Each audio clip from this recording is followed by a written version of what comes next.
So our first item on the agenda is introductions and overview of the Shellfish Advisory Council. So we have 3 members of the Shellfish Advisory Council with us here today. If there's anybody else out there in the crowd that didn't know this, please make yourself known. Louis Pinkham is the chair of the Shellfish Advisory Council, and he's sitting right here to my right. And next to him is Raylene Kirk, who is the Shellfish Warden and Harbor Master for Deer Isle Stonington, and Patricia Hines, who's a food safety consultant. So I'm just going to give you a quick overview of what the Shellfish Advisory Council is if you don't know what it is or that it exists. It was established in law in section 6038, and we have 13 members. They serve 3-year terms, and they can have 2 consecutive terms, so people can serve for a total of 6 years. The offices are a chair, a vice chair, and a secretary. Usually they don't elect a secretary and opt to have Angel do all the note taking. The breakup of the membership is prescriptive. There are 4 harvest slots, and 3 of them are supposed to be primarily softshell clam harvesters. There are 2 aquaculture slots, 1 municipal wastewater treatment plant slot, 2 wholesale dealers, 1 public member, 2 shellfish wardens, and 1 depuration certificate holder. So one of the reasons of having this session is to just raise awareness that the Shellfish Advisory Council exists. And then also if people are interested in serving on the council, please let Angel know. You can let her know today or me, or you can send her an email at any time, because we're always looking for people who would like to serve on the council. What their charge is to make recommendations to the Commissioner and the Joint Standing Committee on Marine Resources at the Legislature on ways to best utilize state agencies and municipal government and shellfish industry resources to make to improvements and maintain quality of Maine shellfish resources. They also bring matters of interest regarding resource public health and interstate commerce. So it's not just DMR sitting there telling them what's happening and updating them on what's going on. They're actually supposed to bring issues to us for consideration. So one of the things that Louis will talk about is they're working on a work plan for next year. And then they also bring issues forward to the commissioner and assist with the dissemination of information. So they're supposed to be the representatives of the industry that are the liaison between industry and DMR. And they're also supposed to be, distributing the information that they learn about into the wider community. And we meet quarterly, and we alternate between locations Ellsworth and Augusta. So I'll let Louis take it from here, and he's going to talk about some of the accomplishments that we've made in the last couple of years. You can turn your mic. Okay.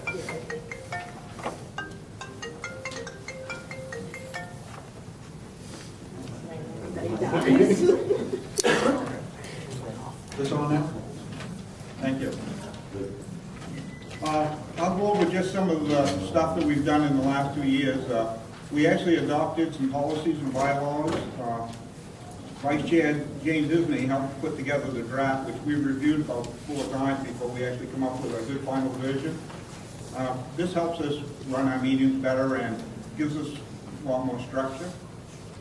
We had a green crab symposium workshop and some different workshops on that. We've done some surveys with DMR's assistants where we counted green crabs on one day to see the amount, the size, and the severity of the issue.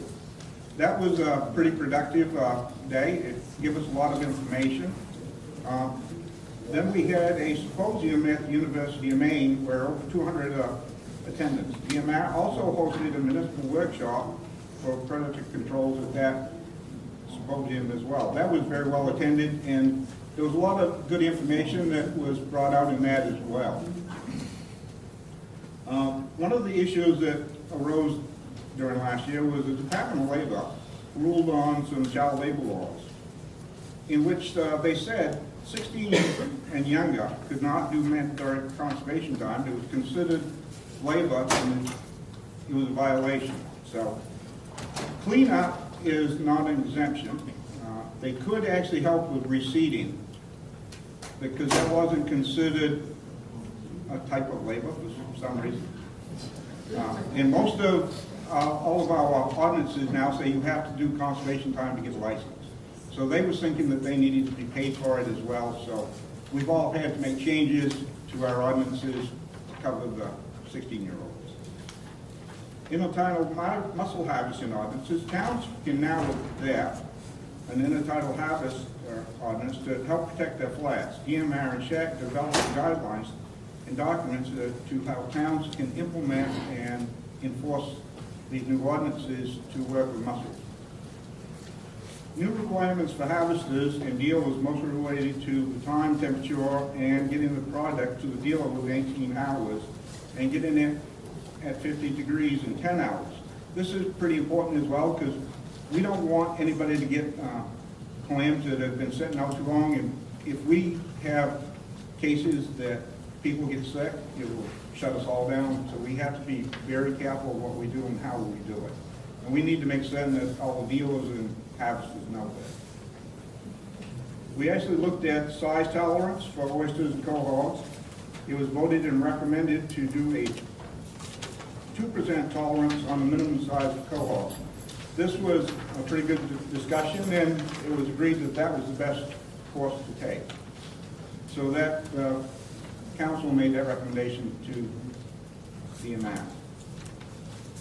We've also looked at the possibility of importing seed stock from outside the state.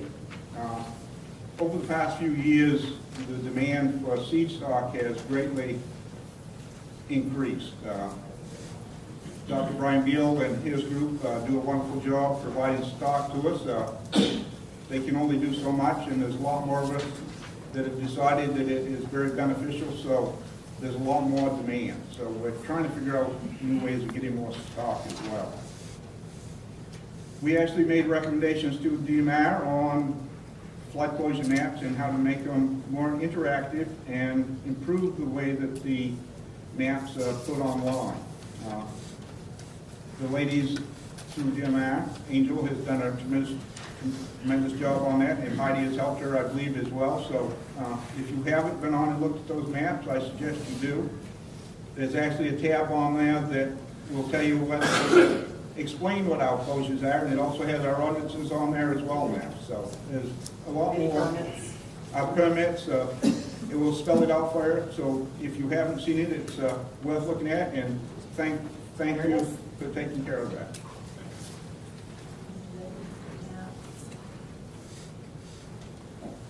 I'll let you run through it a little bit, just to show. So this is what the conservation closure maps look like now. These are available to anybody who has access to the internet. So if you're looking for, even on your own town, where conservation closures might be, or transplant activity, or if you are, say, a harvester in another fishery and want to avoid conservation closures or activity, you can use these resources.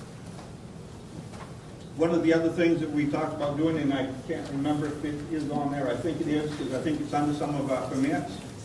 I know the closures that I do in Millbridge, I actually do it in Latin long and have that information on there as well, so you can actually plot it out yourself. And most everybody has cell phones now, and you can pull it up right there, and that will tell you where you are on the Latin long. We'll use Millbridge as the example. So this is Millbridge's permit for conservation closures. So people can read the actual permit that the department issues now. And then you can see the map that's associated with it.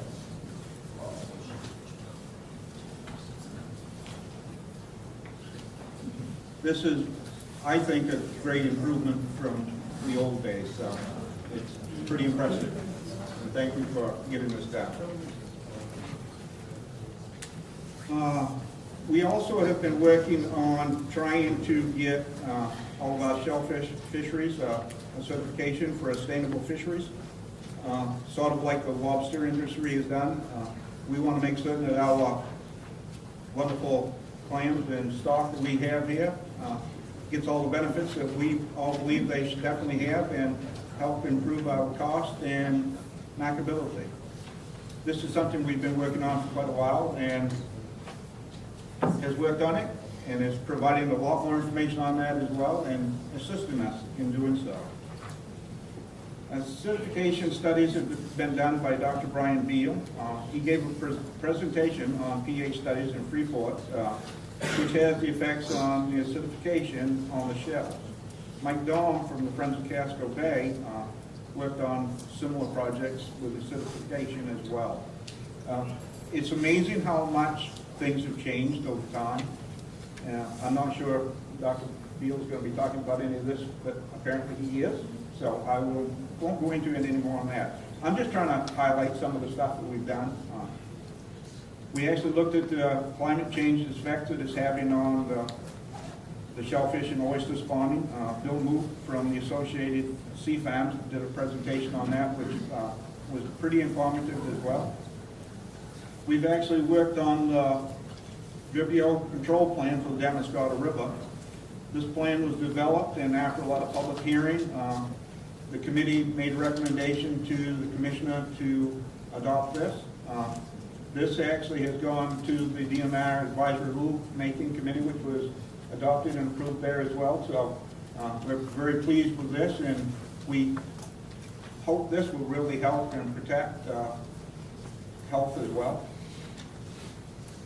And Cole was very instrumental in making certain that this got put together and brought forth and explained it to us in great detail, which we greatly appreciate. We had one issue that has been ongoing now since last November's election and first of the year.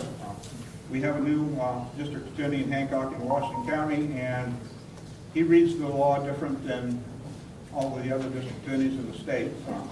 He doesn't feel that municipal shellfish ordinance is something that he is responsible for prosecuting. We've been having some great discussions, and we've been making headway. We thought we had it completely resolved, but there's still an issue of where the fine money will go once we issue summonses for it. So the good thing is we're in positive negotiations and discussions, and hopefully we will have that resolved as well. That is something that will dramatically impact all communities if they have to hire their own town attorney or have their shellfish wardens or somebody trained to do prosecutions.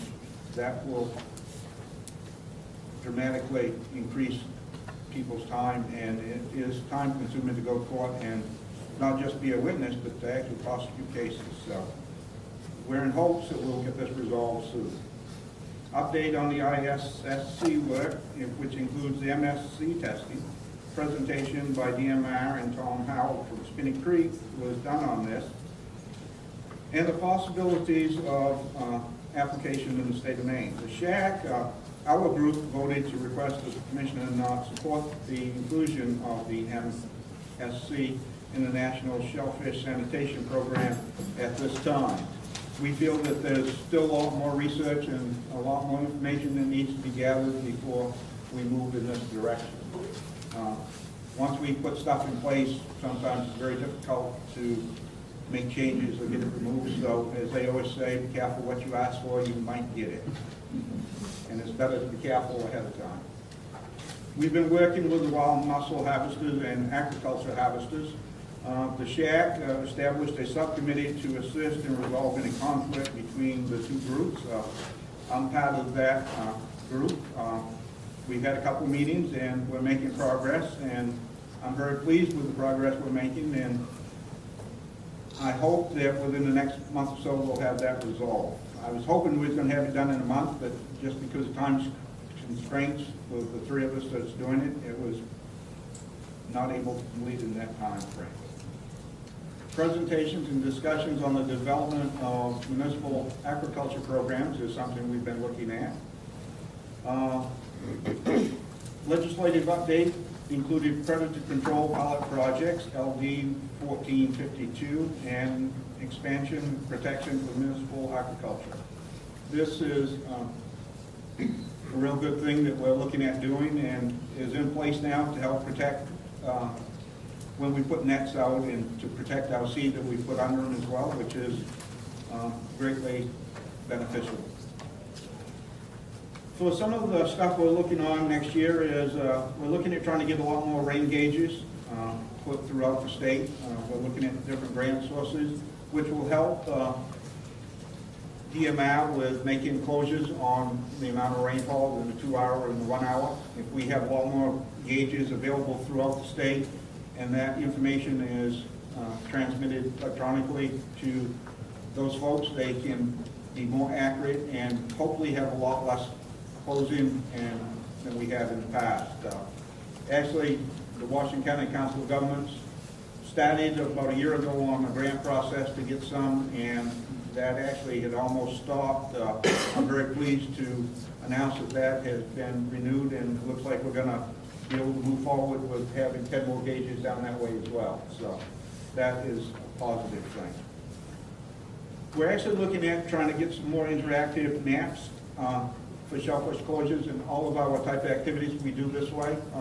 It's, as I said earlier, in reference to technology and phones and the ability, it's a lot easier for a clam digger on the clam flat. He can actually sign up through DMR right now so that if there's a closure, it can go to his phone. That is just incredible. If you think back 15 years, maybe not even that far, we absolutely did not have this technology. And not only on the enforcement, but actually on the harvesters as well. It's a great improvement. That's all I have in front of me. We have done more. I just tried to highlight some of the stuff that we have done. I'm very pleased to be part of the committee, and I think we have a very good working committee, and we try to touch all bases of the shellfish industry and what is important to each and every one of us. So. Thanks, Louis. I'd like to commend the committee, the Shellfish Advisory Council. They've actually been much more active and productive than they in historic times. When I started, they hadn't met for an entire year. Now they meet regularly every quarter, and I think are really taking a lot of action. So I would just encourage anybody here, if you have issues that you think need to be addressed, reach out to Louis as the chair, and he'll put the issues on the agenda, and they'll get discussed at the next Shellfish Advisory. Well, maybe not the next one, but they will be incorporated into the agendas for the next Shellfish Advisory Committee meeting. So I think it's been very effective and very productive. So I'm really pleased to see what a great job that they've done. Louis, your email is millbridgetown@gmail.com. millbridgetown@gmail.com. And you can also, there is a website on the DMR page that has the council members and some contact information. And if you need the contact information, you can always reach out to Angel or myself. Just one other note, Louis mentioned the Vibrio control plan in the Damerscott River. I'd like to let everybody here know, if you do harvest in the Damerscott River, oysters or hard clams between May and October, or you are a primary dealer, meaning you buy from harvesters in the Damerscott River, we're holding our last mandatory training session on Monday, on March 7th at 1 p.m. at the DMR lab in Booth Bay. Walk-ins are welcome, but people do have to attend that if they're going to do harvesting during the control months, May to October. I went through this in pretty quick fashion. Do you want to see if anybody has any questions on any of these items now? And there's a group of us here, we might be able to give you some more information. Yes? So on the rain gauges, you talked about the data being available. Yes. Harvesters sort of via DMRs. Is there really publicly available? Will it be on the website? Yeah, when we sponsor or increase rain gauges, we're doing it through the Wonderground platform. So that's how we monitor, because it's the easiest, best way to do that. And then also, that's publicly available to anybody on the website, who has web internet service. That's great, because the research application. Yes, and it was great that the Washington County Council of Governments could partner with DMR to make this happen. And we're actually looking at, and I was looking at some grants to try to expand it more for southern Maine as well. So we're always trying to make improvements because times are changing, and it is easier to do it now. Just pulling up the Wonder Map service, if people haven't seen this before, this is a really great service that you can use if you want to know what weather or rainfall is in your area. When we're looking at precipitation, you just have to set your gauges to show the precipitation. And you turn off radar. It takes a long time to load, but these are all gauges. And so what you can do is sort of zoom into the area that you're interested in which is not Massachusetts. We don't care about them. You come up to somewhere in Maine and you can zoom in and see, right now we're having no precipitation, so it's 0. They reset every 24 hours, but you can actually click on a link and go back to the day before and add up, rainfall levels if you need to. And rain gauges are increasing all around the state for different purposes. Some research groups, like Davian Brady is here, and Megan Dwyer from the CNET group, and they're sponsoring a few new gauges for the work that they're doing, but I believe they'll be permanent installments.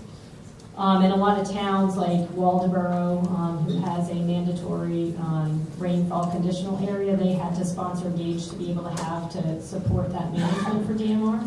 So those kind of things are possible. I think it's about a $60 a year subscription fee.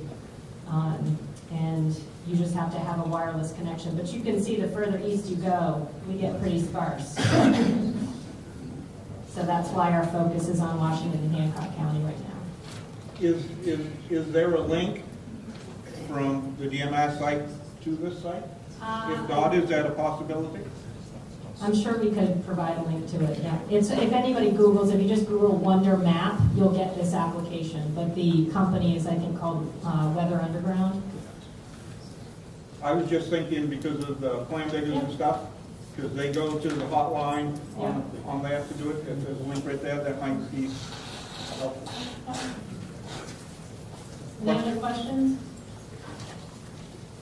There's going to be the end of our day today on, I should have said this when I sort of started up the session, but this year what we did is after last year's Shellfish Focus Day, there was a survey that went around. Many of you may have participated in filling it out. And planning this year, we took the survey results on what people said they wanted to hear and what kind of experience they wanted to hear this year. We took that information to plan our sessions this year. So at the end of the day, we've left some time for networking and an informal meet and greet. A lot of the Shellfish Advisory Council members, more than are even here now, will be here for that meet and greet session. So if you guys stick around for that at 3:15, between 3:15 and 4, we've told them to leave the coffee and cookies. And you guys can just sort of bring issues. If you want to bring something to Lewis, that would be a great time. Okay? Yes, by all means, if you have it, pass the word in your town and your community. All of us Shellfish Shack members are open and available. Contact any of us, contact me. We need to know about any issues you have so we can try to help resolve them. We may not be able to, but at least we'll try. Okay, great. If nobody has any other questions, I think we'll move on to our next session. Okay. All right. Thank you, Lewis, Raylene, and Patricia for coming to this session and presenting. So our next session is going to be on shellfish and municipal aquaculture. It's not just on municipal aquaculture, it's about also just the general shellfish aquaculture program. And our presenters are going to include John Lewis, who's the head of the aquaculture program at DMR now, Dana Morris, who's with Maine Sea Grant, Abigail Carroll, who owns None Such Oysters in Scarborough, Maine, Dan Devereaux, who runs the Municipal Shellfish Program in Brunswick, and Doug Leland, who is now the chair of the Shellfish Committee in Freeport. So John is going to kind of give an overview of aquaculture in Maine and the DMR's role. Dana, I believe, is going to talk about training sessions and things like that that we support as sponsors for Sea Grant. Abigail is going to talk about the aquaculture leasing process from the industry perspective, and Dan and Doug are going to talk about the municipal aquaculture leasing programs that are actively being developed right now. So I'm going to turn it over to these guys. If you want to sit, right. Can everybody hear me in the back of the room? If I speak like this? Great. As Cole said, I'm John Lewis. I work with DMR. I've been in their aquaculture program there for going on 19 years. Wasn't really prepared to say a whole lot today. I don't have a presentation, but she asked me to just kind of explain where we are with the aquaculture program. Things are changing rapidly. When I came to the first forum here, I felt like I should sneak in the back door and leave out of the side door. This was the Fisherman's Forum and we were aquaculture, and that wasn't always a good mix 18 years ago. Things are changing rapidly. Internal to DMR, I wanted to go over a little bit what's happened. Candidly put, we were not a particularly good fit with DMR for many years. Nobody quite knew where we fit, how we fit in the organizational structure. For the first time in DMR, we are our own division under the Bureau of Policy and Management under the Commissioner's Office, which is a huge step in terms of attention from upper management within DMR. About 5 years ago or so, we were down to 3 people in the aquaculture program. And that meant we deal with finfish, which has been traditionally salmon, it's also been trout, it's been cod. We deal with oyster farms, mussel farms, clam farms, urchin farms, and now seaweed, or sea vegetables. If it's grown in marine waters in Maine, we deal with it. We deal with a leasing program. We now are up to, let me introduce 2 people. Diantha Robinson is in front here. Diantha, if you can raise your hand so people can put a face to the name. Hannah Dean is in the back leaning against the wall there. Those are our 2 hearings officers. They take care of much of the administrative and legal load. They're both attorneys. They have a paralegal assistant to help them, and they are located in Augusta. Hannah does the LPAs right now. So there's 3 people. Marcy Nelson and I have worked together for about the last 17 years as biologists. We're about to hire a 3rd scientist, and we're probably going to hire another person in Augusta to deal with various parts of aquaculture. That would mean 7 people, which is unheard of in aquaculture. So we've got 7 people, up from 3. We've got a division. We've got the attention of the commissioner and reportedly of the governor. Few things, shellfish aquaculture. Strangely enough, when I started here, finfish was the big controversy. A lot of misinformation around finfish aquaculture. Not a lot of leases have occurred in finfish in the last several years. Right now, shellfish aquaculture is one of the big controversies. And the reason behind that is shellfish, particularly oysters, like warm water, so do human beings. We get a lot of leases in upper estuary areas, and frequently that will come in conflict with riparian landowners. So the biggest battles we've seen in the last 5 years are not finfish aquaculture, but they have been oyster farms primarily. One of the things we've encouraged people to do quite firmly over the years is to do your homework when an application comes in. Get to know your landowners, get to know the fishermen in the area, talk to harbor masters, talk to Marine Patrol. I've always told people you're going to deal with all of these people at one point or another, and you can deal with it before the lease application comes in, you can do it in the public hearing process, or you can deal when you operate. One way or another, you're going to have to deal with people who might not like what you're doing. The most success I have seen is people who go out and maybe send letters to neighbors, maybe invite them to sit down over a cup of coffee, discuss what it is they're doing. There's a lot of fear about shellfish aquaculture. Maine has traditionally been a wild harvest fishery. You know, that's the economy, the culture of the coast of Maine. To shift to aquaculture is sort of a cultural departure as well. So people have a lot of fear about what exactly aquaculture is. There's a lot of misinformation. Having said that, you're going to run into people, if you go out and you talk to them about oyster or clam aquaculture or mussel aquaculture, who are dead set against it, and you are not going to change their mind. I leave that up to you to make your own decision about how much you want to invest in trying to educate them or work with them. I think it's wise to do that to start with, but there may come a time with some landowners where you just have to cut your losses and run and say, I'm not going to convince this person. In terms of shellfish aquaculture, for those of you who are not involved in it, to get a lease in the state, you have to meet decision criteria. And those include available source of seed, non-interference with navigation, not interfering with traditional fisheries or other uses of the area, and that may include sailboating or swimming, not interfere with preserved lands, not interfere with the ecology of things. You will hear things about aesthetics, property value, not one of our decision criteria. If you are making an application, I encourage you to contact one of us in the aquaculture program. Just to let us know where you're planning on installing a farm. Get some advice about your location, about some of the conflicts that might be brewing. When the application comes in, a little bit of process, it goes like this.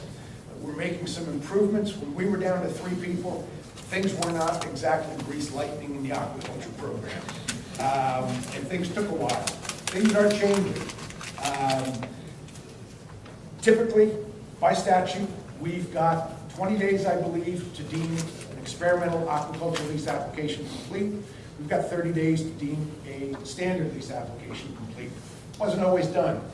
I'm happy to say I got an email yesterday from Cindy Burke, our paralegal assistant. We've established an internal process. Instead of 20 days for an experimental, we give ourselves 10 days to look at it. Instead of 30 for the standard, we give ourselves 20 days. We will strive to meet that. And Cindy kindly yesterday sent out what she termed a gentle reminder that our comments on this particular application were due today. I consider that a good sign. We're starting to track how long things take. We're starting to work together in terms of, have you looked at this? Have you looked at that? Hannah's been doing a great job at automating some of the LPA applications. So things are progressing nicely. The commissioner is dedicated to serving the aquaculture industry and getting our lease processing time down 6 months, 6 months off the worst case, 6 months off the best case. With new people in, I'm really optimistic that we might be able to meet some of the goals we've set out for one another. Trying to think. One thing I will say, I have spoken to a number of training classes. And when you see 25 people sitting in a room very enthused, typically the way it happens, there are these training classes, 5 or 6 classes go on about site selection and marketing and business plan. Everybody's really enthused. And here comes DMR as the buzzkill in the room, because now we've got regulations. And here's the process, and here's the reality, and here's the public hearing process, and here's the decision-making process. When I see 25 people sitting in the room, I say, great, because I like to eat seafood. However, I also see maybe 18 of those are going to put in applications, and I think, oh, how are we going to handle this? The commissioner is dedicated to making this program work. One of the other things to be aware of, particularly around shellfish and seaweed or sea vegetable aquaculture, is there are a lot of new players becoming involved. We've got CNET program from the University of Maine. We've got Sea Grant. We've got Gulf of Maine Research Institute. We've got Island Institute. We've got University of New England. We've got Bigelow. Suddenly there's a lot of swirl around aquaculture. One of the things that I think is important to do when you file a lease application, for those of you who are doing that, I've always termed it as when you apply for a farm, you are merging into a neighborhood. You're not busting the doors down. We have had a couple of applications that have not gone particularly well in terms of a communications process between the applicant and landowners. There's a certain level of behavior of riparian landowners to address those decision criteria and not divert the argument to things that aren't really of substance. There's also a certain responsibility of applicants to recognize that they are a change in local uses.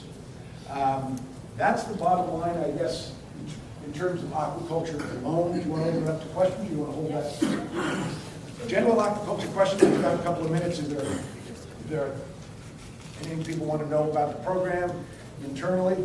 I know I recognize a number of people in here. Yes? Do they have to go through, not only DMI, do they have to go through the Army Corps of Engineers and submerged lands for permits and applications through them as well? Good question. We do not have to go through submerged lands. We are an exempted program with the aquaculture leasing program, so submerged lands is not part of it. Anytime a structure is used, and a structure is any kind of a container, cage, bag, moorings, ropes, whatever, any structure in the water, back up. If you're taking shellfish, putting it directly on the bottom of the lease, you do not need an Army Corps permit. But if you have any structure in the water, the Army Corps gets involved. Since this program was started in the late 1980s, we got together with all the state agencies, federal agencies, and we called it one-stop shopping. Your application goes to us. Diantha, Hannah, Cindy will forward it to the Army Corps, and the Army Corps will use our application as part of their review process. One of the things that happens, Once the Army Corps gets involved with a permit for structures, they involve all the other state and federal agencies. That includes U.S. Fish and Wildlife Service, EPA, National Marine Fisheries Service, most recently FAA of all people got involved in the lease site because of bird strikes. But there is one-stop shopping, send it to us, we will coordinate and communicate with the Army Corps of Engineers. We will also send it out to all the other state agencies for review as well and get their comments. One-stop shopping, one application. We are going to try to improve our application itself. For those of you who have not seen it, it's a big high school narrative.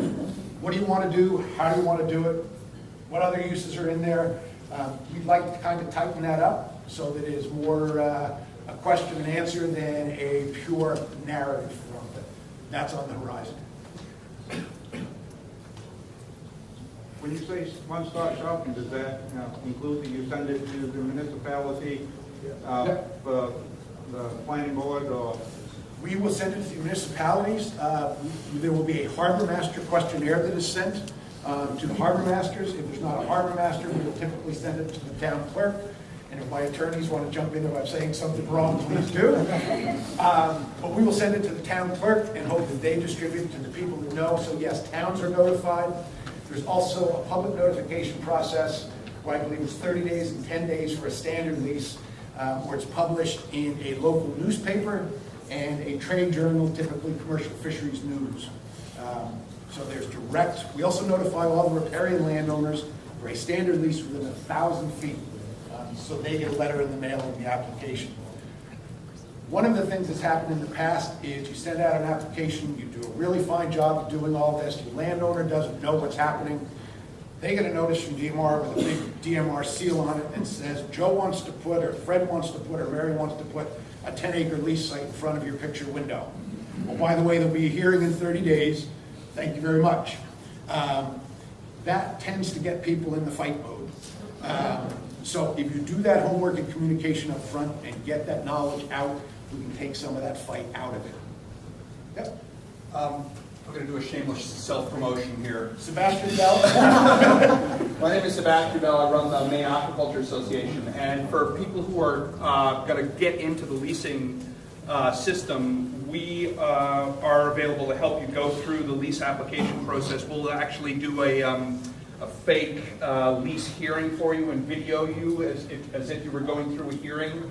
We'll help you out, fill the forms, things like that. So it can be an intimidating process. I think John and his staff have done an amazing job of kind of turning this program around in the last year, and they deserve a lot of credit for it.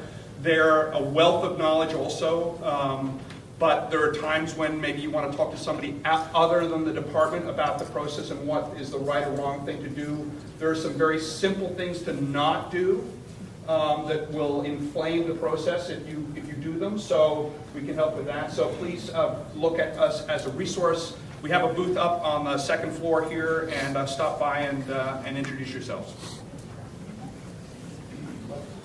All right, we're going to move on to our next speaker.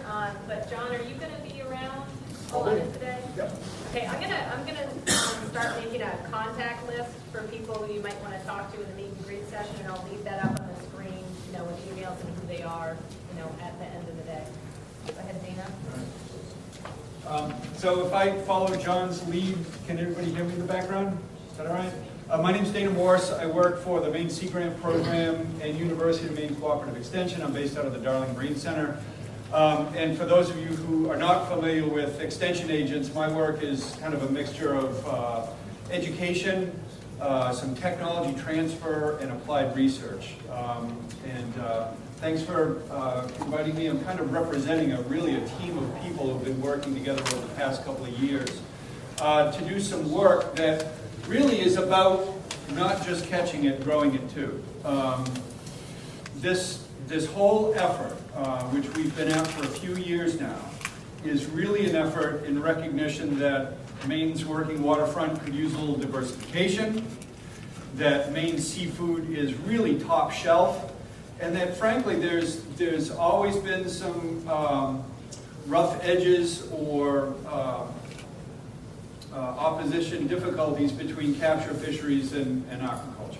We're not proposing that that's going to go away, but what we're proposing is that The real win is if these two industries can really work together to the maximum degree. We're trying to integrate these two ways of producing seafood, and there are markets out there for Maine caught seafood, Maine grown seafood. Let's not argue about how it's produced.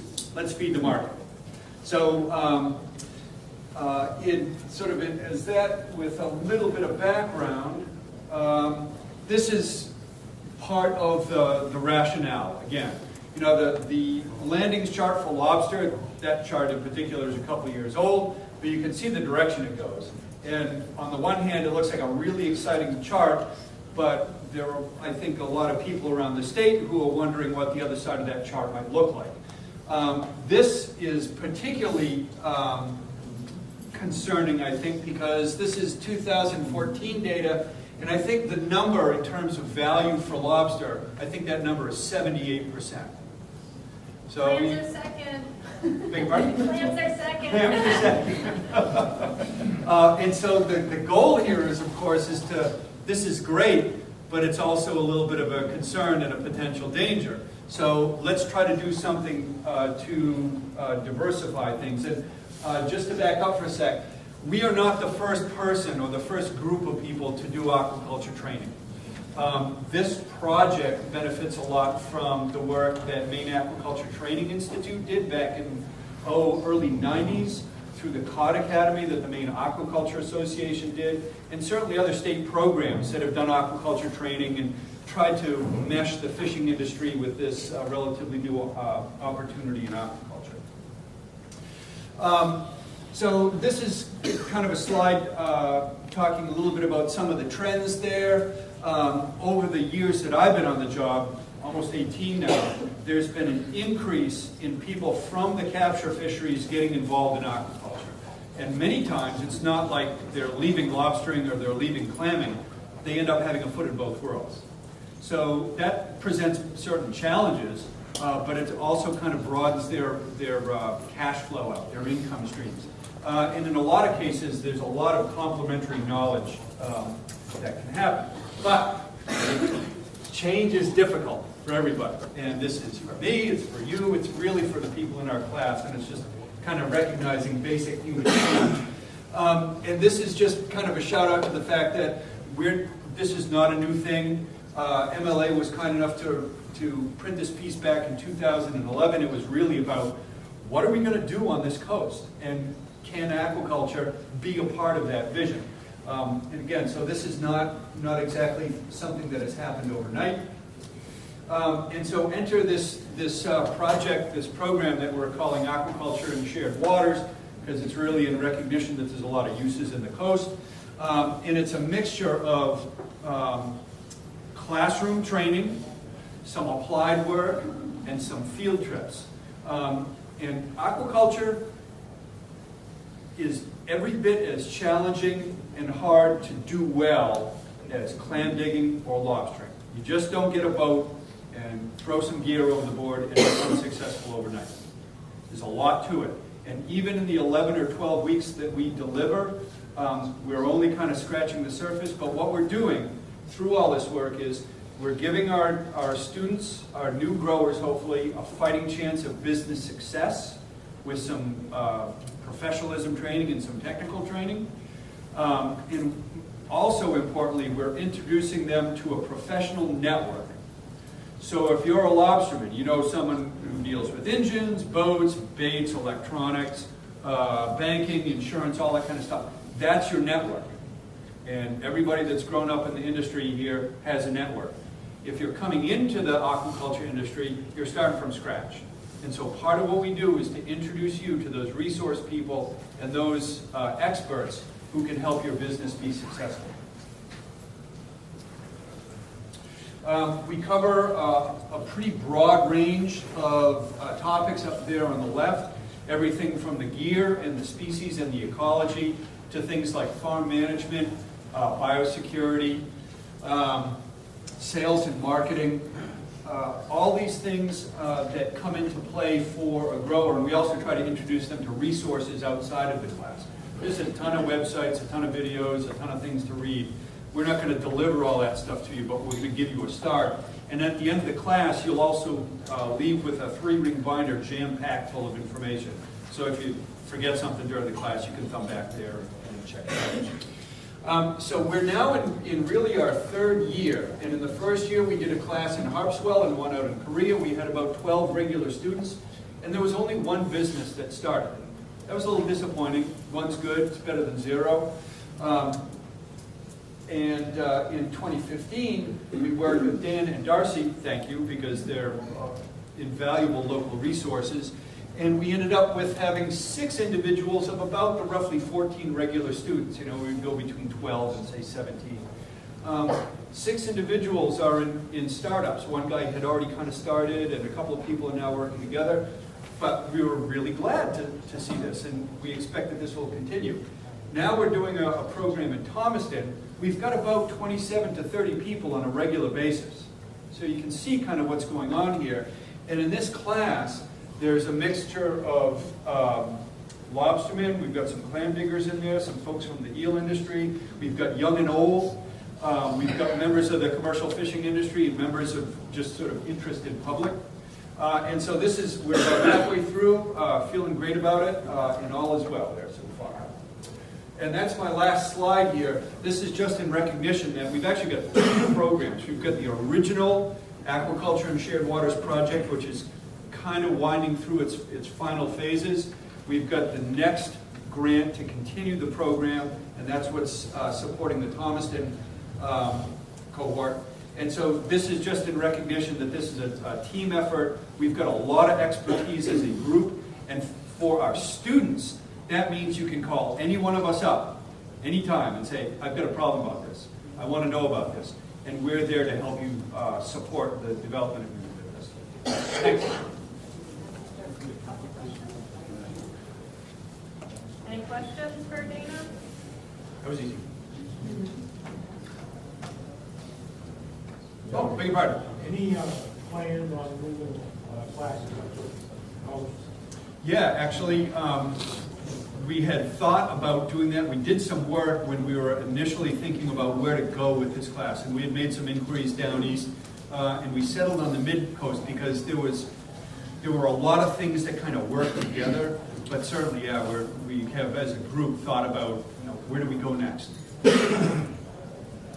Which would be fun. Oh, it's Dana.Morse. Yeah, and the same goes for anybody in this group there. Drop me a line, drop any of the other people involved in the project a line. We'd love to talk. Great. Thank you, Dana. So next we have Abigail Carroll from No Such Oysters. Let me help find your presentation.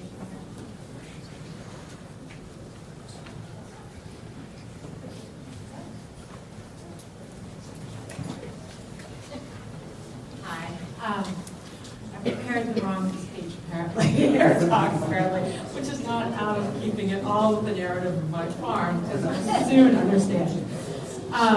As some of you know, I actually never intended to become an oyster farmer. I was just writing a business plan to become for an oyster farm, and wound up owning the farm.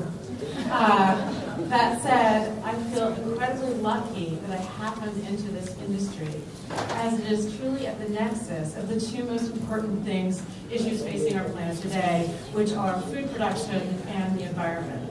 So you all read the papers and you know exactly what's going on. Well, not exactly, but you have a good sense of what's going on in the environment. But what you may not know is if population growth continues as it is today, by 2050, we will need to double food production. So while shellfish aquaculture alone will not solve all of the world's environmental and food production problems, it's definitely part of the equation.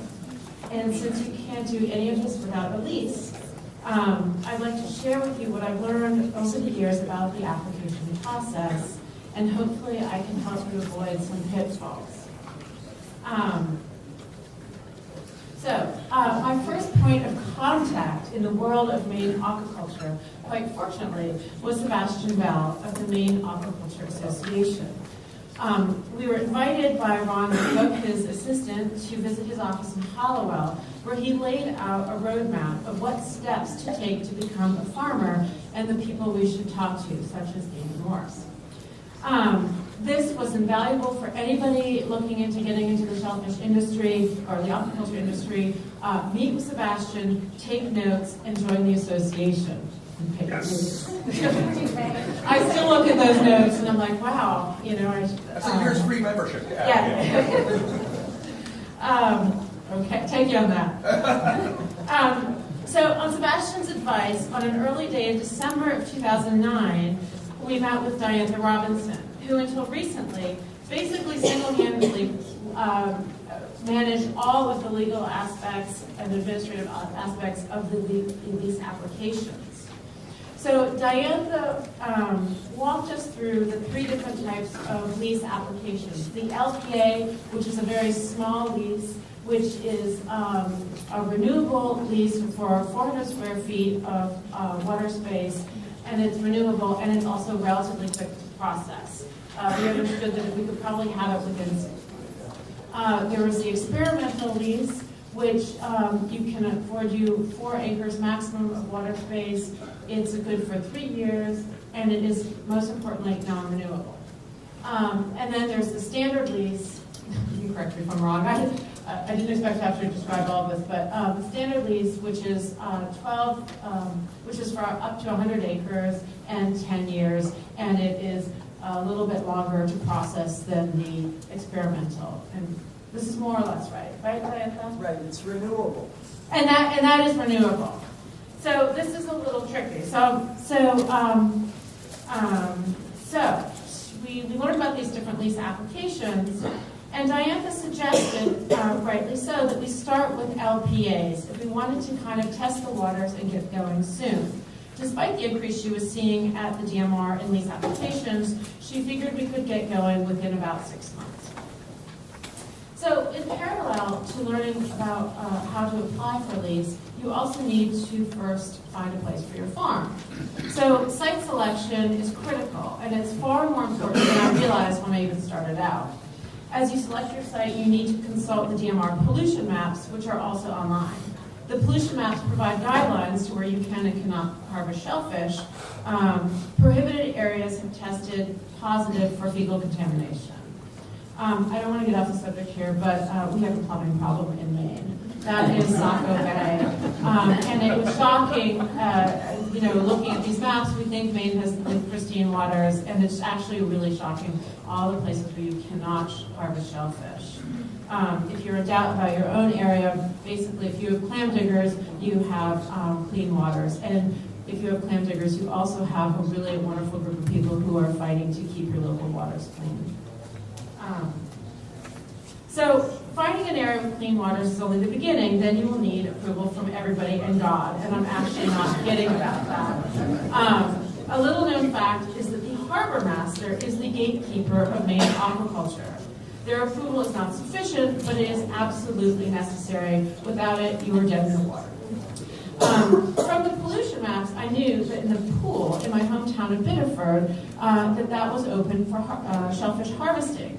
The harbor master there had known me since I was born, and I figured I was a shoo-in. Within seconds of asking if I could put my farm there, I got a resounding no, however. My harbor master had many sound arguments for why he didn't want our farm there. There's too much ice in the winter, not enough area outside the mooring field. I'm sure it had absolutely nothing to do with the fact that his house overlooks the area in question. The truth is, however, as we've most recently seen in many drawn-out battles along the Northeast coast, not everybody is open-minded to aquaculture. It's new, it involves semi-permanent gear in public water space. Communities tend to resist these farms during the application process, but once they have a local oyster or mussel grown in the area, patriotic love inevitably sets in. Fortunately, Sebastian Bell had also put me in touch with Chris Davis. He is the founder of Hemiquid Oysters, which makes him one of the forefathers of the Maine oyster farming industry. He's also head of the Maine Aquaculture Innovation Center. Chris kindly sat down with me and looked at the maps of my area, and he pointed out the Scarborough Marsh. A few days later, I popped into the Scarborough Harbor Master's office, where I met for the first time Dave Corbeau. Unlike my own harbor master, Dave was shockingly supportive of the idea, despite the fact that he thought I was from New Hampshire, which I have to say, as a fourth-generation Mainer, I found a little bit irritating.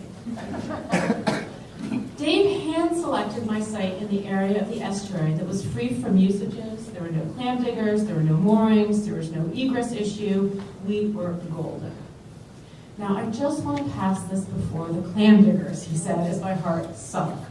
I didn't know a single clam digger in Scarborough. Dave invited me to attend the next Scarborough Shellfish Conservation meeting run by the clam diggers. Now, technically, we didn't need the permission of the clam diggers as we were in the jurisdiction of the state in subtidal waters. But Dave, the gatekeeper, would never have said yes to our application had the clam diggers said no. So ultimately, the town did have a lot of say in our future there. Shockingly, these clam diggers did not throw rotten tomatoes at us. Instead, they listened to Dave, who lobbied for us, explaining that areas with oyster farms in them tend to see improved water quality, better pH levels, and a richer variety of marine life returning to those areas. They gave us the nod, and we were clear to submit our applications.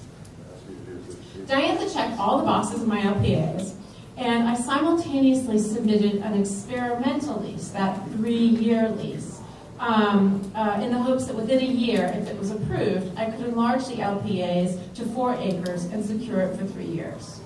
Mind you, I was trying to create a business. To do that, you really need volume of oysters. And for volume of oysters, you need space to grow them, much more than any LPA would offer you. For any of you leaving here, my take home, at this point, my take home is that you should skip the experimental and go with the standard, and I will now explain why. So, I have to say the LPA was an amazing tool. I bought some juvenile oysters from another oyster farm up the coast, and we moved them to our site in May. So literally within 6 months, we had a business. And by August, those juveniles had grown out enough that people at 4th Street in Portland were eating our oysters. It was amazing. Our experimental lease did go through uncontested, but it ended up taking about 18 months to get through, making for a very precarious summer of 2011. I had outsourced to another farmer the rearing of my baby oysters, the spat, and I was waiting for a big load to come down that next summer of sort of small juveniles. With the delay in passing the experimental lease, I found myself in a bit of a predicament, waiting for a huge arrival of small oysters, but not having enough space to put them on. The DMR was very supportive. John Lewis sat on the phone with me trying to figure out how we could pack all of these oysters into small LPAs, but their hands were tied. We had to wait for the process to go through.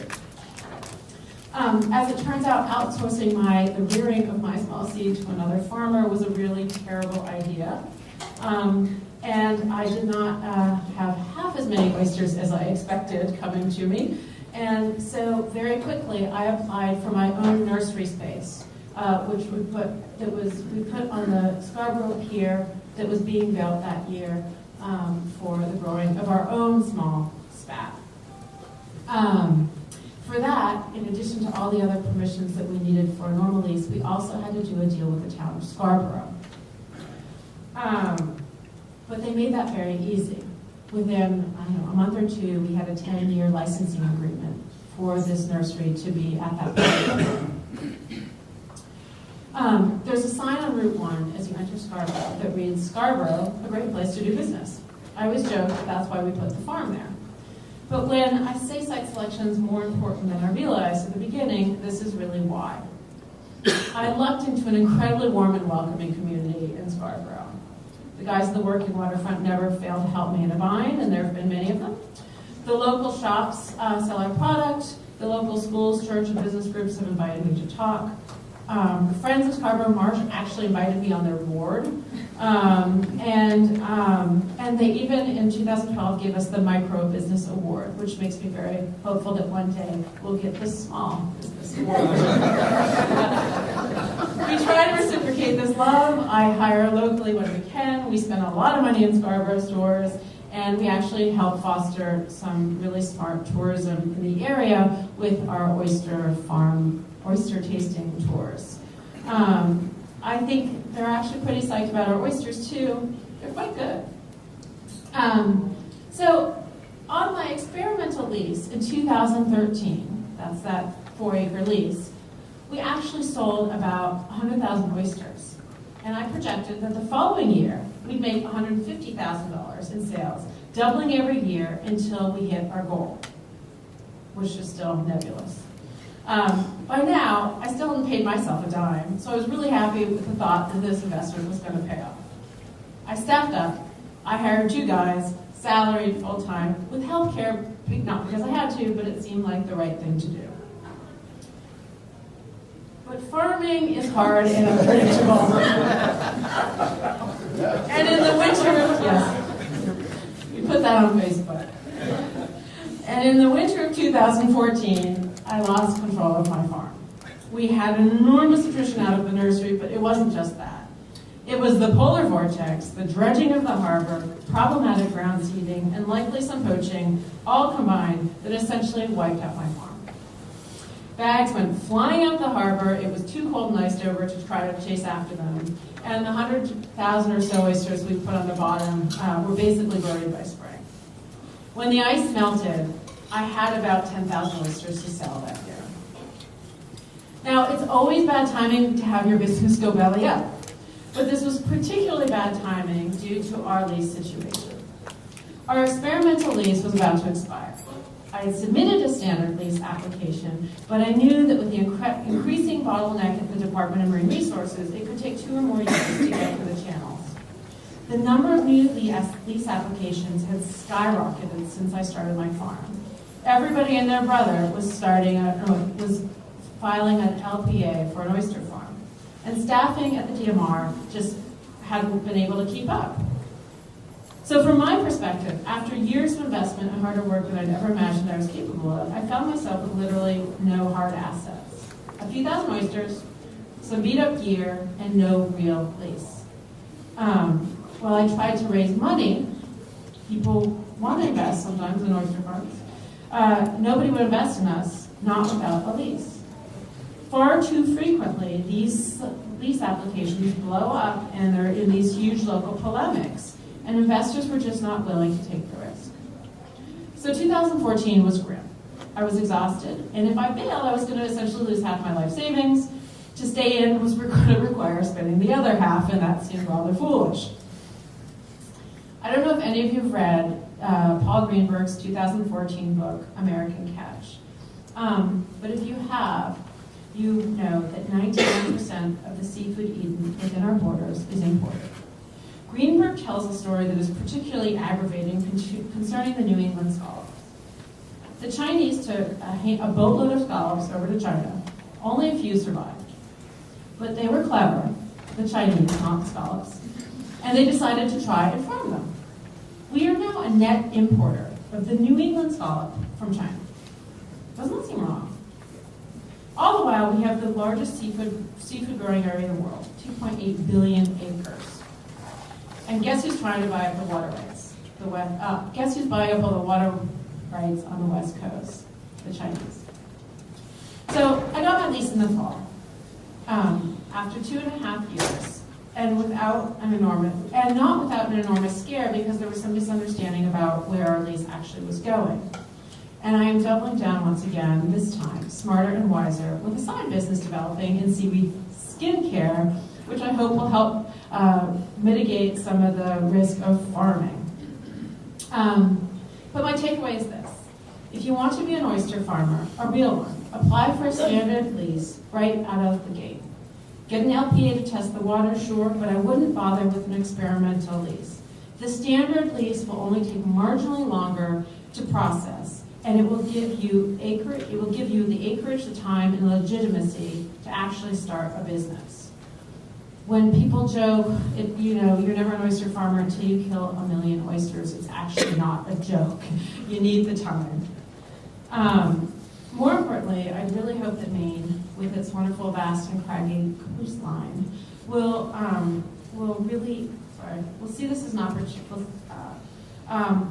make aquaculture a priority. It sounds like we've already had some wonderful changes at the DMR, but they really need the state behind them to make this a priority.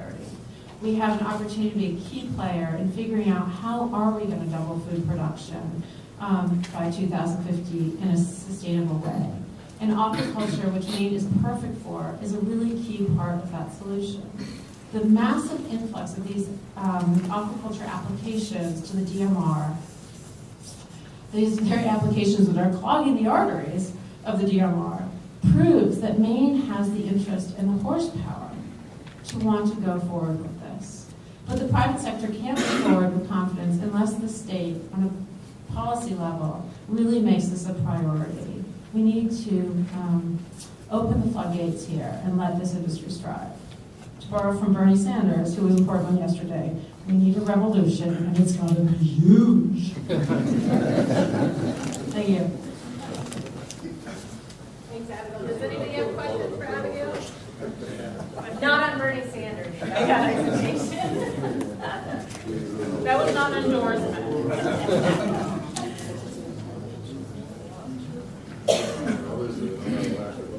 Okay. Abigail, I don't know, you're not going to be able to stick around, right? So I think if people want to catch her before she leaves, she'll be around now, but not in the networking session. Dan, you're up. Sure. When's your presentation?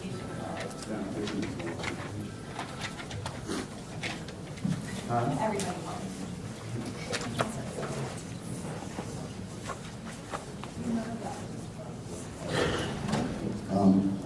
Thanks for inviting me up to speak. I was fortunate enough last night to have a meeting with my committee members, showed them the presentation because I think it's important that people understand that this is the consensus of our committee, Shellfish Committee. So I'll get going. We're really looking at exploring the ability to implement a municipal aquaculture permitting process. We've actually submitted an ordinance to Cole's department in hopes of them being able to allow us to, as a town, to implement into our shellfish management program as a tool. So how did we get to where we were in making the decisions that the committee has made? We simply looked at, when we started talking about aquaculture probably 36 months ago, they sent me on a mission to Cape Cod. Been down there several times, all the way to the west coast on Washington, where they have similar habitats. So we learned a lot when I was down there. Coming from Maine and running a shellfish management program where essentially you take either hatchery seed or wild seed, you distribute it, you cover it, sometimes you don't cover it, and you hope that it grows. To what I saw and witnessed in other states. So when I came back, the committee said, well, who can do this? What can they do? When can they do it? Where can they do it? Why can they do it? And how? And these are really important questions to answer.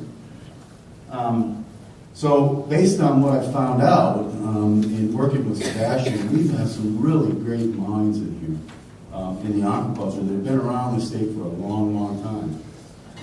Working with Maine Seagrant. So we came up with essentially the who, fishermen, predominantly fishermen. That's why we started really approaching Dana's group in 2015 to set up this course so we could offer this to our local shellfish. You know, we really encouraged that because some writings on the wall, and the previous speaker before me mentioned a lot of the writing. So what can they do? Soft shells, soft shell clams, cohogs, oysters, mussels, certainly in the intertidal zone. We've seen it there. In my 20 years of working in the water, going from where you couldn't even walk on some of the mud flats where there was mussels. Now there's nothing. No vegetation, no mussels, no oysters, nothing. This was tried back in the 1900s, because one of the things that we did when they sent me on an outreach to find out all the information I could about intertidal aquaculture, I went back and looked at the history that I could find. We haven't been very good in the state of Maine at documenting history, so we just started getting good at it with all the technology now. We're going to have a lot of information that's flying at us fast that we're going to have to interpret.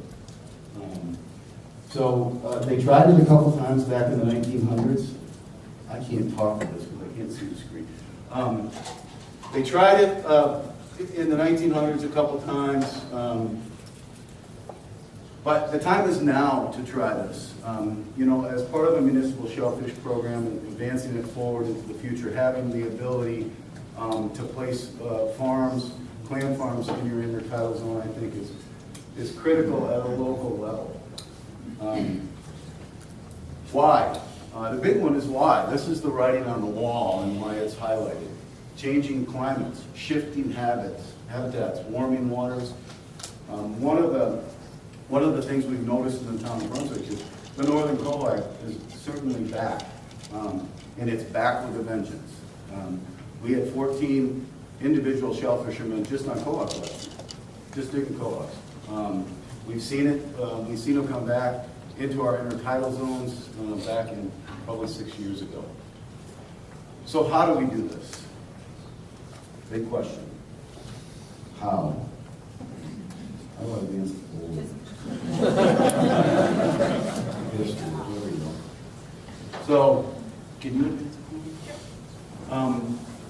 So one of the things is to look at the history. The history drives the future, obviously. 1641, 1647 is when the colonial ordinances were devised. From there, 1821, the Maine first legislation placed regulation on the clam harvesting at a local level because they realized that it was important to the community's resilience. Coastal communities have a lot of concerns that other communities don't have. Sea level rise, ocean change, retreating salt marshes. We have a lot of that stuff that a lot of inland towns don't necessarily have to be concerned about. 1908, the state of Maine agreed it should follow the lead of other states in leasing of clam flats to individuals. 1908. 1920, 1922, the Department of Sea and Shore Fisheries established 12 state reservations or demonstration clam farms. 22 reservations were licensed for 10 years. They fell flat, from what I understand. Go back just a second. I'm going to give Dana Wallace credit. Up in the left-hand corner, it was unfortunate that Dana Wallace couldn't live 200 years because the guy was incredibly progressive in the way he thought from the get-go. And that's him up there, I think, probably hounding two Marine Patrol officers to go into a bank. Everybody thinks when I first saw it, well, they found a dead person. Something's really going on there. Well, he's trying to convince those two guys to go into the bank for the green crabs back in the 1950s. So it was really cool, and Dana had that effect on him. So I want to give him credit for that. I took these other pictures. I believe that might be in Scarborough. I'm not sure. But the historical pictures I plucked from offline. Next. History continued. 1963, 1964, when all the private laws were repealed and the municipal shellfish laws were established. 1984, the 2-inch law was established. Since then, Dr. Beal has done excellent work up at the Down East Institute, Eastern Maine. How many people, just by a show of hands, how many people are from Eastern Maine here? Most, so it's a small percentage.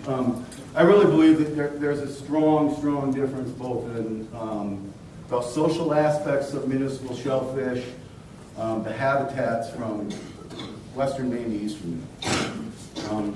This right here was the earliest clam permit I could find. It's signed in the year of 1897 from the town of Scarborough to an individual to harvest clams for bait. Next slide. So this is a little bit more. We're fortunate in the town of Brunswick to be able to have had a position over the last almost 40 years that's completely been kind of dedicated to the environment and the Shellfish program and the coastal waters program. So we've been able to collect some rudimentary information from the flats because part of the deal in the town of Brunswick is the flats have to be surveyed and the licenses are determined on what the survey comes out to be. So you can see the trend. The top line is our estimated surveys. The bottom line is our actual harvest. And you can see how that trends up and down. And it's really interesting to see that. So all of this information is being fed to the people that are on the commission, along with habitat information, along with retreating salt marshes, along with sea level rise and everything else that's going on that we're going to have to face sooner rather than later. Next slide. So the local thoughts coming out of the people in Brunswick, and we've got some really progressive shell fishermen in the town of Brunswick. Timmy Johnson, Andrew Johnson, Chris Green. These guys all started talking about this 4 or 5 years ago on how to make it so the industry, at least the soft shell clam industry and the intertidal shellfish industry doesn't go like this. Because there's a problem. Our fleet is getting older of fishermen. It's a limited entry and it's a declining resource. So locally, we're really concerned about that. We take our filtration system out of our shoreline, who knows what's going to happen. So we've seen decreases, big decreases in soft shell production. This is most likely due to the green crab inundation that we had from the winters that were mild and that they survived. Brian knows a lot about this stuff, and I'm sure we'll probably talk about it more and more. The climatic changes are out of our control. They're out of the town's control. We can't do anything about ocean acidification on a big scale. We certainly can't, the town can't afford to put 10,000 green traps in bays and do a massive green crab eradication project. So, there are a lot of things that are just out of our control as a municipality. Age of existing shell fishermen in new entry. I touched on this briefly. It's a limited entry program. So we get a lot of top-heavy stuff. So we have to start thinking about ways to engage our youth into doing things, which is going into the schools and talking to our youth and establishing a program that we can, a STEP program where we can get our youth interested in this. And I think that aquaculture is gigantic. We just met yesterday with the advanced biology teachers and other people at the town of Brunswick to try to engage those younger generations into what I think the commission believes is the future. Interest in developing innovative methods to trap, catch, protect, nurture, wild seed, natural hatchery seed, doesn't matter. One thing that I found out when I went down to the other places that are doing intertidal farming was when I talked to the local officials, read the local documents, was the fishermen are really innovative people. We think scientists are innovative people, but the fishermen are really innovative. And they come up with a lot of innovative ways to catch seed, to protect it, to do different things with it. So, and to even grow and nurture it out. So that was really interesting. Individual investment and return. Harvesters are, in the municipal program, we have 50 licenses, but we have maybe 20 guys that are engaged in the program, that are actually engaged. They're out on the flats, they're collecting information, they're supplying it to the managers, in doing a good job. And those guys the weight's getting heavy. And so they want individual investment in return. And of course, probably the most important thing with the municipal shellfish aquaculture permit is the health of our natural resources in our bays and our bay environments. So I gotta go real quick. Local partners, obviously, riparian landowners. We are in line with what John says about going to the riparian landowners first and talking to them and explaining to them the restorative benefits of shellfish aquaculture. It cleans the water, it helps the bays, it's been proven over and over and over again. Certainly the shellfishermen, academia at the local level, all the way up to the larger levels, particularly the land trust. Land trusters now purchasing property up and down the coast of Maine. It's a priority for them to secure this property because these are significant ecological areas up along the coast that are really targeted for protection. Environmental groups, our economic development division in the town has been involved in trying to establish more attention, drive more funding towards helping shellfishermen establish businesses and moving forward. And obviously, the last but least, unfortunately, the government. And that's the bureaucratic wheel. Interesting slide, I'll go really quick. We did a tracking from 2009 to 2015, and you can see, 2009 is the light color. We had soft shell clams, and this is predominantly based on soft shell clams because that's what our species that we manage at a municipal shellfish level really precisely to determine licenses. We are now looking at the other species and survey methods to determine stocks. However, the green, you can see literally, I showed this to Chad Coffin, and he's like, you can see the green crab movement in that, because that's what it is. They just come from the outside, they moved, I don't know if that's what it is, but that's what it looks like. But they come from the outside. Now we're starting to get more seed production in our outside of our bays again, which we haven't had in 3 or 4 years. So that's a good sign. Aquaculture project.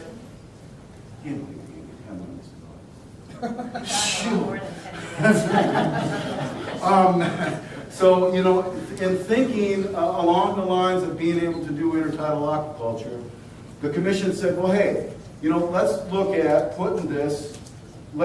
starting something that demonstrates what these individuals will be able to do. So we went out in one of our most high-profile areas, Muir Point, butts Middle Bay in McCoy Bay on the other side. Well-known area in southern Maine. Big boat launch down there, small 2-acre cove. We worked with the department to get LPAs, and we started to do what individuals would do on the flats. And we started to put it in our kiosks, what they were doing, and stuff like that, because we really feel that educating the landowners is very, very important when you're talking intertidal stuff. Next slide, please. So we put nets with clams and cohogs down. These projects have been going on. This is a municipal shellfish program. We've done these projects several times, similar to this. The interesting thing, next slide, is we put in a flip bag oyster system just to see how people would respond. Whether that structure is higher. What we did and what was the information that we found, going out and looking at other places, talking to people in other parts of the country that deal with intertidal structures, talking to landowners, was the fact that, look, we don't, it doesn't look good, it's not appealing. So we asked that, you try to make it less impactful on their visual views. So we painted everything black. Everything blended in. There was no white, pink, yellow, anything like that. Everything blended into the environment, and it was well received out there. We put small oysters in it to begin with because we didn't have an LPA on the outside to float any oysters. Survival was awesome. Growth weight was, And now we've moved them, and they're moving them out in these pictures now from the intertidal back out to the, just outside the ledge.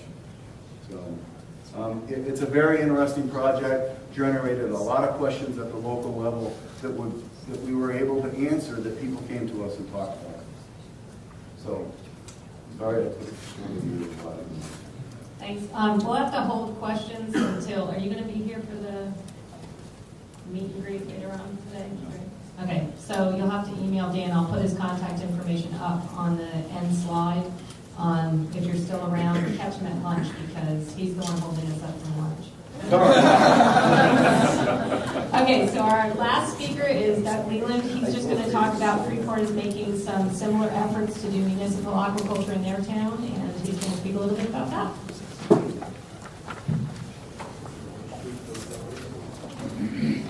All right, let's see if I do this in about a minute and a half. Sorry, Doug. 2 years ago, I was relatively emotionally stable. The town council asked if I would sit and become a member of the Shellfish Commission with no permit background. A year ago, the chairman of the Shellfish Commission said he needed to step down quickly. Nobody else was willing to step up, so I became chair of the Shellfish Commission within 2 years, still with no pertinent background, and I'm just holding on by a thread now. So let me go through quickly what we're up to.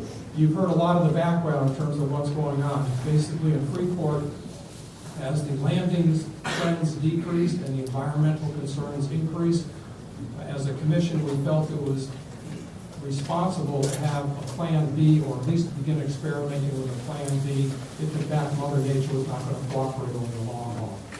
The best opportunity seemed to be looking at clam farming as an option.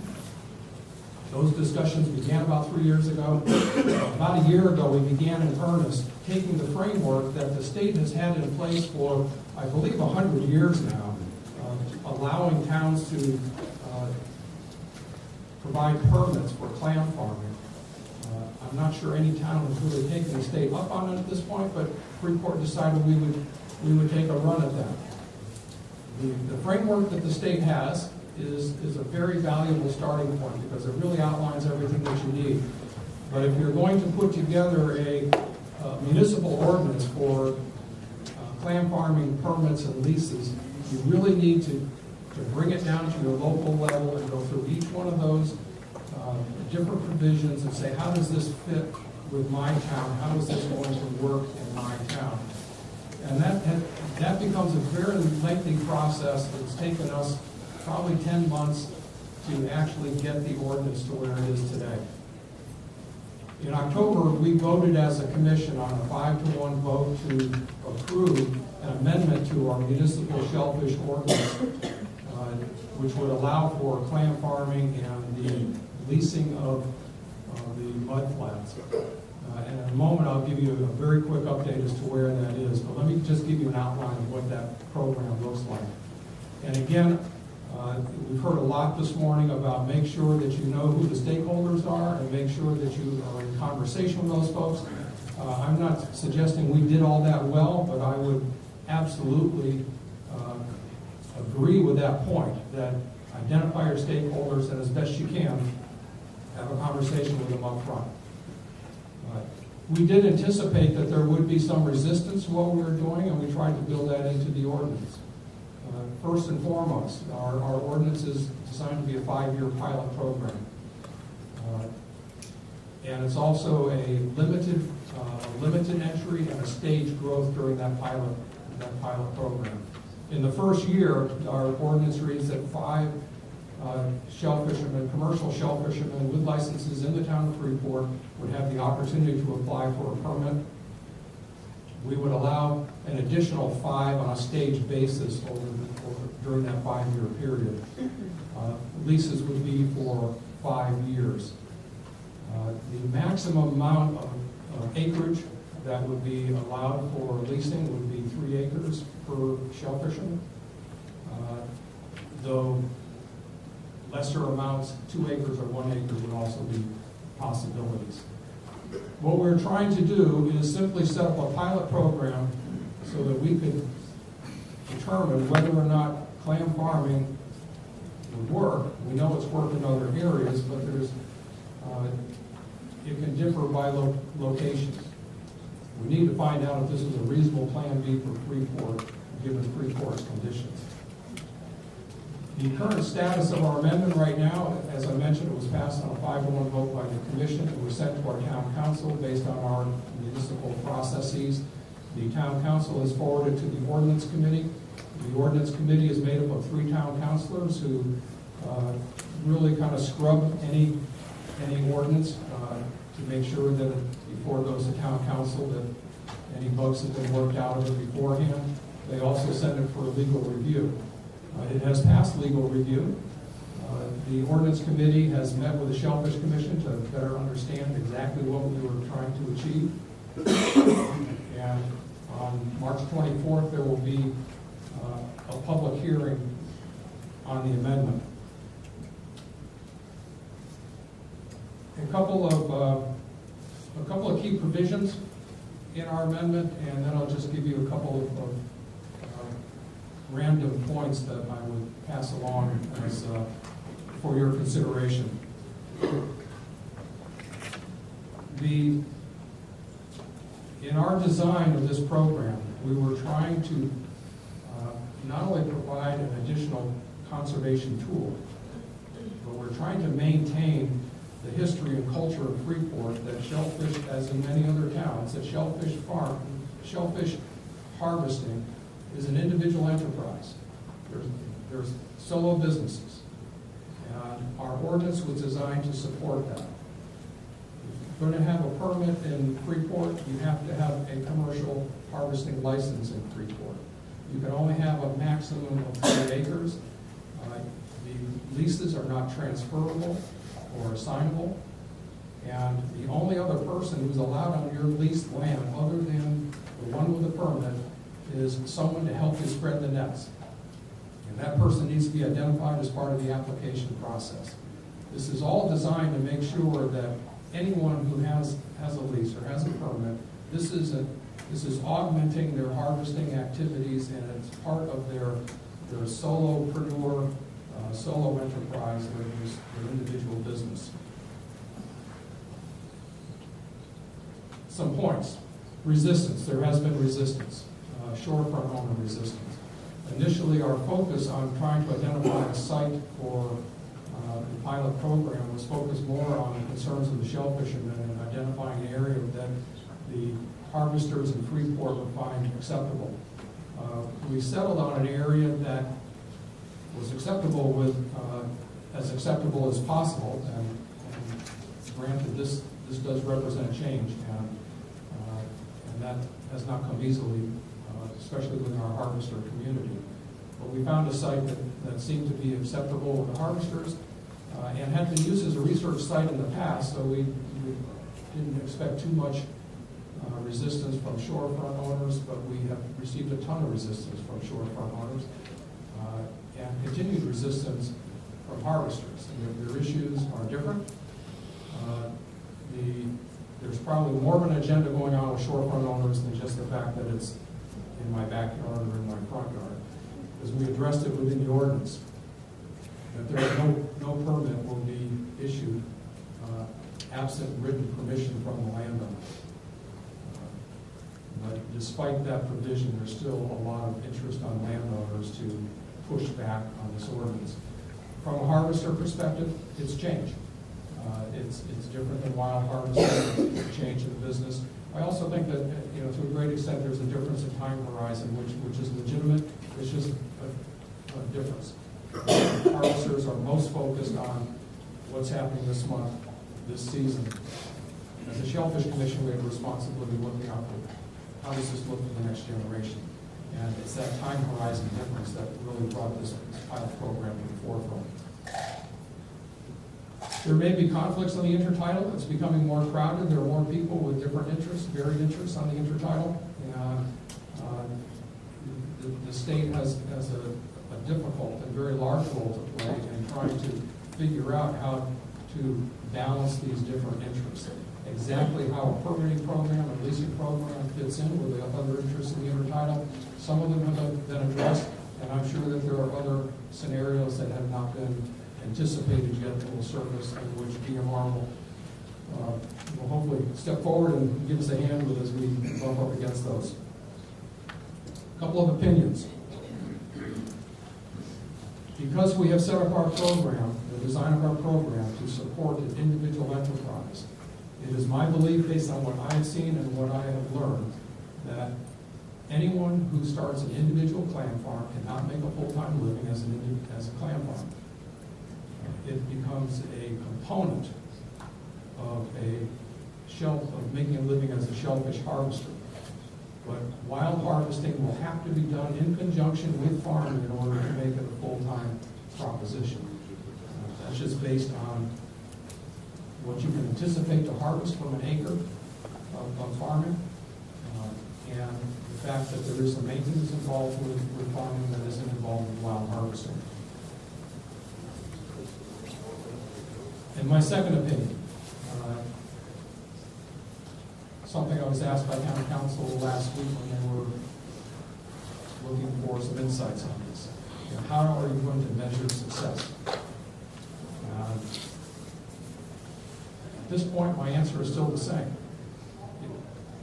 It will succeed or fail on its own merits. A harvester who puts in upfront money and time to set up a farm and doesn't find a return on investment for that is not going to continue farming. If they can do better as a wild harvester than they can with a farm, they're going to continue wild harvesting. And ultimately, we believe that over a 5-year period of time, we will learn the answers to that probably sooner than that.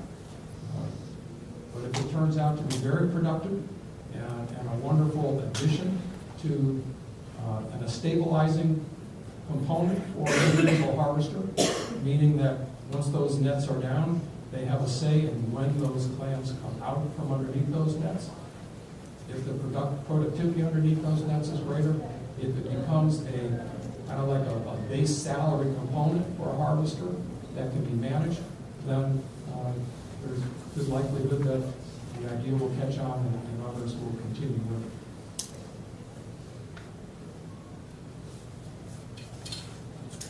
And I will just leave it there before everyone stampedes to the door for lunch. I will be around for a little bit longer today, so if there are any other questions about exactly where we stand with our program, we'd be happy to help you out in any way I can.